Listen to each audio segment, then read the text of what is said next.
Very good morning. आज मैं आपके लिए 6 और 7 नवंबर के करंट अफेयर्स लेके आई हूँ, जो कि आपकी परीक्षा के दृष्टिकोण से बहुत महत्वपूर्ण है।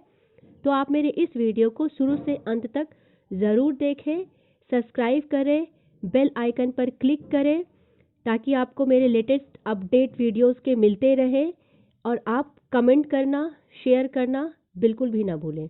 तो आइए लेते हैं हमारा पहला प्रश्न। किस राज्य की विधानसभा ने प्राइवेट नौकरियों में स्थानीय लोगों को 75% आरक्षण देने के प्रावधान का बिल पास कर दिया है? हमारे ऑप्शंस हैं दिल्ली विधानसभा, गुजरात विधानसभा, हरियाणा विधानसभा, इनमें से कोई नहीं।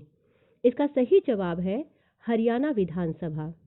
इस बिल के मुताबिक 50,000 रुपये प्रति महीने से कम वेतन वाली नौकरियों में स्थानीय लोगों को 75% आरक्षण देने का प्रावधान है। कुछ दिन पहले भी यूनिसेफ की पहल पर एनीमिया मुक्त भारत कार्यक्रम के तहत हरियाणा राज्य को देश के 29 राज्यों की सूची में पहला स्थान मिला है। हाल में ही जारी सूची में स्कोर बोर्ड में हरियाणा को 46.7 अंकों के साथ हरियाणा पहले स्थान पर रहा है। तो आइए देखते हैं हमारा दूसरा प्रश्न। भारत में टेलीविजन सेटिंग एजेंसी के लिए लागू दिशा निर्देशों की समीक्षा करने के लिए किसने एक समिति का गठन किया है? हमारे ऑप्शंस है केंद्रीय सूचना और प्रसारण मंत्रालय, शिक्षा मंत्रालय, रेल मंत्रालय और इनमें से कोई नहीं। इसका सही जवाब है केंद्रीय सूचना और प्रसारण मंत्रालय। आइए देखते हैं हमारा अगला प्रश्न। वैज्ञानिकों को हाल ही में कौन सी बार कॉस्मिक रेडियो तरंगों की शक्तिशाली विस्फोटक और उसके स्रोत का पता चला है? हमारे ऑप्शन है दूसरी बार, पहली बार, तीसरी बार और इनमें से कोई नहीं। इसका सही जवाब है पहली बार। नेचर में प्रकाशित 3 अध्ययनों के मुताबिक वैज्ञानिकों को हाल में ही पहली बार कॉस्मिक रेडियो तरंगों के शक्तिशाली विस्फोटक और उनके स्रोत का पता चला है। ये फास्ट रेडियो बर्स्ट का स्रोत पृथ्वी से 30,000 प्रकाश वर्ष दूर एक मैग्नेटर है। देखते हैं हमारा अगला प्रश्न। 7 नवंबर को विश्व भर में कौन सा दिवस मनाया जाता है? हमारे ऑप्शंस हैं राष्ट्रीय टीबी जागरूकता दिवस, राष्ट्रीय एड्स जागरूकता दिवस, राष्ट्रीय कैंसर जागरूकता दिवस और इनमें से कोई नहीं। इसका सही जवाब है राष्ट्रीय कैंसर जागरूकता दिवस। इस दिवस का मुख्य उद्देश्य कैंसर होने के संभावित कारणों के प्रति लोगों में जागरूकता फैलाना एवं कैंसर के प्राथमिक स्तर पर ही उसकी पहचान करने के प्रति लोगों में जागरूकता फैलाना था। देखते हैं एक बहुत इंपॉर्टेंट क्वेश्चन। लेसन की जारी रिपोर्ट के अनुसार भारत में किस वर्ष के बच्चों का BMI सबसे कम है? हमारे ऑप्शंस हैं 20, 19, 18, इनमें से कोई नहीं। इसका सही जवाब है 19। द लेसेंट में प्रकाशित अध्ययन के अनुसार भारत में 19 साल की लड़कियों और लड़कों के शरीर में कम बॉडी मास वाले देशों में नीचे से तीसरे और 5वें स्थान पर है। और ये गंभीर समस्या है क्योंकि ये तो होना ही था, क्योंकि पिछले महीने हमने ग्लोबल हंगर इंडेक्स देखा था जिसमें भारत वैश्विक भूख सूचकांक 2020 में 107 देशों की सूची में 94वें स्थान पर है और भूख की गंभीर श्रेणी में है। लेकिन इस साल के भूख सूचकांक में भारत से ऊपर है बांग्लादेश जो कि 75वें स्थान पर है, म्यांमार 78 स्थान पर है और पाकिस्तान 88 स्थान पर है और हमारा भारत 94 स्थान पर है और टोटल देशों की जो सूची है वो सिर्फ 107 है। तो आइए देखते हैं हमारा अगला प्रश्न। सिस्का ग्रुप ने किसे अपना ब्रांड एम्बेसडर बनाया है? हमारे ऑप्शंस हैं आयुष्मान खुराना, राजकुमार रॉय, अक्षय कुमार और इनमें से कोई नहीं। इसका सही जवाब है राजकुमार रॉय। आइए लेते हैं अगला प्रश्न। HDFC बैंक ने मुख्य सूचना अधिकारी किसे नियुक्त किया है? हमारे ऑप्शन है हरप्रीत सिंह, रमेश लक्ष्मी नारायण, हर्षवर्धन सिन्हा और इनमें से कोई नहीं। इसका सही जवाब है रमेश लक्ष्मी नारायण। उत्तराखंड के मुख्यमंत्री त्रिवेंद्र सिंह रावत ने 2021 के दौरान राष्ट्रीय खेलों के 38वें संस्करण के लिए बुनियादी सुविधाओं के विकास के लिए कितने करोड़ रुपए मंजूर किए हैं? हमारे ऑप्शंस हैं 41.86, 30.85, 29.83 और इनमें से कोई नहीं। इसका सही जवाब है 29.83। तो आइए देखते हैं उत्तराखंड के बारे में। गवर्नर हैं बेबी रानी मौर्य, चीफ मिनिस्टर तो अभी मैंने बताया त्रिवेंद्र सिंह रावत, और वहाँ पे मुख्यमंत्री और स्वरोजगार योजना लॉन्च किया गया है।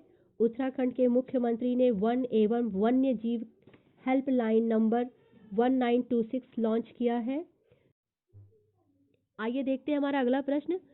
सऊदी अरब का संप्रभु धन कोषीय सार्वजनिक निवेश कोष PIF रिलायंस इंडस्ट्री की सहायक company Reliance retail ventures limited ने कितने प्रतिशत हिस्सेदारी के लिए 9,555 करोड़ का निवेश करेगा?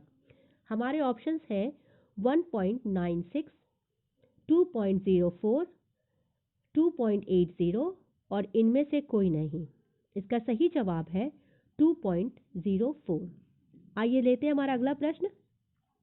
नवंबर 2020 में मिशिगन में प्रतिनिधि सभा के लिए 93% मतों के साथ किसे चुना गया है? हमारे ऑप्शंस हैं श्री थानेदार, प्रतिमा राजपाल, एमी बेरा, इनमें से कोई नहीं। इसका सही जवाब है श्री थानेदार। श्री थानेदार को मिशिगन में 2020 में 93% मतों के साथ चुना गया है। आइए देखते हैं हमारा अगला प्रश्न। नेपाल के राष्ट्रपति विद्या देवी भंडारी ने किसे general of the Nepali army के मानद पद से सम्मानित किया है? हमारे ऑप्शंस हैं संजय निर्वाणे, मनोज मुकुंद निर्वाणे, सी सुमित झरवर नरसिर और इनमें से कोई नहीं। इसका सही जवाब है मनोज मुकुंद नरवणे। आपसे मेरी हार्दिक रिक्वेस्ट है कि प्लीज़ आप मेरे चैनल को सब्सक्राइब करें, लाइक करें, शेयर करें, अपने कमेंट सुझाव हम तक भेजते रहें और मेरे वीडियो को शुरू से अंत तक देखें। आइए देखते हैं हमारा अगला प्रश्न। DRDO ने हाल ही में किस राज्य के तट से पिनाका रॉकेट प्रणाली के नए संस्करण का सफलतापूर्वक परीक्षण किया है? हमारे ऑप्शंस हैं गुजरात, महाराष्ट्र, उड़ीसा और इनमें से कोई नहीं। इसका सही जवाब है उड़ीसा। आइए देखते हैं उड़ीसा के बारे में। वहाँ के CM हैं नवीन पटनायक, गवर्नर हैं गणेशी लाल। नुआखाई उत्सव उड़ीसा में मनाया जाता है। मो प्रतिभा पहल, मो जीवन पहल उड़ीसा गवर्नमेंट की पहल है। उड़ीसा के कंदमाल हल्दी को GI टैग हाल फिलहाल में ही दिया गया था। अभी DRDO ने पिनाका रॉकेट का प्रक्षेपण उड़ीसा से किया है। इससे पहले DRDO ने सुपरसोनिक क्रूज मिसाइल ब्रह्मोस का सफल परीक्षण उड़ीसा से ही किया था और इससे पहले DRDO ने अभ्यास का सफलतापूर्वक परीक्षण उड़ीसा से ही किया था। उड़ीसा के पूर्व स्पीकर शरद कुमार का निधन हो गया था। झुग्गी झोपड़ी राज्य मुक्त बनाने के लिए स्वयं अपडेशन कार्यक्रम की पहल उड़ीसा गवर्नमेंट ने ही की थी। अमेरिका के इतिहास में डेमोक्रेटिक पार्टी के किस उम्मीदवार ने सबसे अधिक मत हासिल करने वाले प्रत्याशी का रिकॉर्ड बनाया है? हमारे ऑप्शंस हैं Donald Trump, Joe Biden, James gross, इनमें से कोई नहीं। हमारा सही जवाब है जो बिडेन। आइए देखते हैं हमारा अगला प्रश्न। 6 नवंबर को विश्व भर में किसकी रोकथाम के लिए अंतर्राष्ट्रीय दिवस मनाया जाता है? हमारे ऑप्शंस हैं तंबाकू रोकथाम के लिए, ड्रग्स की रोकथाम के लिए, युद्ध और सशस्त्र संघर्ष में पर्यावरण के शोषण की रोकथाम के लिए एक अंतर्राष्ट्रीय दिवस। इसका सही जवाब है युद्ध और सशस्त्र संघर्ष में पर्यावरण के शोषण की रोकथाम के लिए अंतर्राष्ट्रीय दिवस। बांग्लादेश और किस देश ने operation afloat readiness and training Bangladesh 2020 का शुभारंभ किया है? हमारे ऑप्शंस हैं जापान, अमेरिका, फिलीपींस और इनमें से कोई नहीं। इसका सही जवाब है अमेरिका। तो आज से कुछ दिन पहले यानी 3 नवंबर को हमने मालाबार अभ्यास के बारे में पढ़ा था, जो कि अभी चल रहा है और ये 2 चरणों में आयोजित किया जाना था। अभ्यास का पहला चरण तो शुरू हो चुका है, जिसमें भारतीय नौसेना, United state navy, Japan maritime self defence force और रॉयल ऑस्ट्रेलिया नेवी ने भाग लिया था। इस साल यह मालाबार अभ्यास का 24वां संस्करण था और यह 1992 में भारत और अमेरिका के नौसेना के बीच एक द्विपक्षीय अभ्यास के रूप में शुरू हुआ था। 2015 में जापान इस अभ्यास में शामिल हुआ था और इसका दूसरा चरण अरब सागर में आयोजित किया जाएगा। आइए देखते हैं हमारा अगला प्रश्न। हाल ही में किसने रायतू वेदिका योजना किस राज्य सरकार द्वारा शुरू की गई है? हमारे ऑप्शंस है तेलंगाना, झारखंड, पंजाब, इनमें से कोई नहीं। इसका सही जवाब है तेलंगाना। तेलंगाना सरकार के द्वारा रायतू वेदिका योजना आरंभ की गई है और इससे 1 साल पहले रायतू बंधु योजना तेलंगाना सरकार द्वारा ही निष्पादित किया गया था। रायतू वेदिका योजना का उद्देश्य राज्य के किसानों के सामने आने वाली समस्याओं का समाधान करना और किसानों को उच्च रिटर्न प्रदान करना है। आज से कुछ दिन पहले यानी 1 नवंबर को भी तेलंगाना सरकार के द्वारा इलेक्ट्रॉनिक वाहनों को बढ़ावा देने के लिए सरकार ने अपनी नई नीति के तहत राज्य में खरीदे और पंजीकृत पहले 2 लाख इलेक्ट्रॉनिक दुपहियों वाहनों के लिए टैक्स और पंजीकरण शुल्क में 100% की छूट प्रदान कर रखी है। दिल्ली और गुजरात के बाद इलेक्ट्रॉनिक वाहन नीति शुरू करने वाला तेलंगाना भारत का तीसरा राज्य बन गया है। तेलंगाना के मुख्यमंत्री हैं के चंद्रशेखर राव, गवर्नर है तिमिलिसाई साउंडराजन। प्रधानमंत्री नरेंद्र मोदी किस देश के प्रधानमंत्री से मिलकर द्विपक्षीय शिखर सम्मेलन आयोजित करेंगे? हमारे ऑप्शंस हैं रूस, इटली, कनाडा, इनमें से कोई नहीं। इसका सही जवाब है इटली। हमारे देश के प्रधानमंत्री नरेंद्र मोदी इटली के प्रधानमंत्री गुई सेपे कॉन्टे के साथ मिलकर द्विपक्षीय शिखर सम्मेलन आयोजित करेंगे। आइए देखते हैं हमारा अगला प्रश्न। आरबीआई गवर्नर शक्तिकांत दास ने सार्क फाइनेंस गवर्नर ग्रुप की कितनीवीं बैठक का उद्घाटन और अध्यक्षता की है? हमारे ऑप्शंस हैं 29वीं, 41वीं, 40वीं और इनमें से कोई नहीं। इसका सही जवाब है आरबीआई गवर्नर शक्तिकांत दास ने 40वीं सार्क फाइनेंस गवर्नर ग्रुप की बैठक आयोजित की है और अध्यक्षता की है।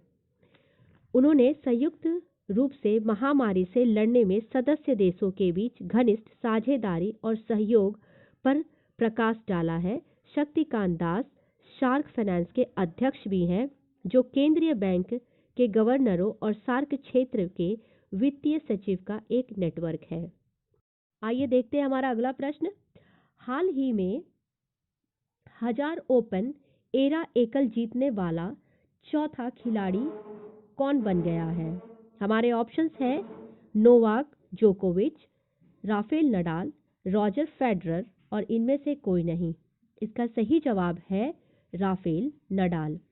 राफेल नडाल ने मौजूदा पेरिस मास्टर्स में फेलिसियानो लोपेज पर जीत हासिल करने के बाद वह 1000 जीत वाले क्लब में जिमी कॉन्स, रॉजर फेडरर और इवान लेंडन में शामिल हो गए हैं। Professor A N Bhaduri memorial lecture award 2020 से किसे सम्मानित किया गया है? हमारे ऑप्शंस हैं doctor Sushant Kar, doctor Pramod Chaudhary, professor Carlos Frenk और इनमें से कोई नहीं। इसका सही जवाब है डॉक्टर सुशांत कार। आप लोगों से मेरी हार्दिक निवेदन है कि प्लीज़ आप मेरे चैनल को सब्सक्राइब करें, लाइक करें, जिनको ज़रूरत है प्लीज़ उनको शेयर करें और अपने कमेंट, अपने विचार, सुझाव हम तक पहुंचाते रहें। Thank you.